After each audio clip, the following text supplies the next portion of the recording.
નમસ્કાર, હું છું કેતલ અને આપ જોઈ રહ્યા છો CB24।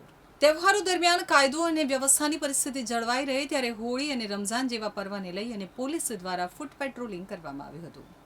અમદાવાદ શહેરના અમરાઈવાડી, બાપુનગર, ખોખરા, રખિયાલ, ગોમતીપુર, દાણીલીમડા, મણિનગર, ઈસનપુર સહિતના અલગ અલગ વિસ્તારોમાં ડીસીપી, એસીપી અને પીઆઈ સહિતનો પોલીસ કાફલો રાત્રે રોડ ઉપર ઉતર્યો હતો અને વાહન ચેકિંગથી લઈ ફૂટ પેટ્રોલિંગ કરવામાં આવ્યું હતું। દાણીલીમડા અને ઈસનપુર સહિતના સંવેદનશીલ વિસ્તારોમાં ડ્રોનથી ચેકિંગ કરવામાં આવ્યું હતું। દારૂ પી અને વાહન ચલાવતા લોકોને ઝડપવામાં આવ્યા હતા। નંબર પ્લેટ અને કાળા કાચ વિનાની ગાડીઓ સહિતના વાહનોને ડિટેઇન પણ કરવામાં આવ્યા છે। ધૂળેટી અને રમઝાન મહિનાના તહેવારોને ધ્યાનમાં રાખી અને શહેરના પૂર્વ વિસ્તારોમાં પેટ્રોલિંગ હાથ ધરવામાં આવ્યું હતું। ઝોન 6 વિસ્તારમાં આવતા દાણીલીમડા, ઈસનપુર, મણિનગર સહિતના વિસ્તારોમાં પેટ્રોલિંગ દરમિયાન ટેકનોલોજીનો ઉપયોગ કરવામાં આવ્યો હતો।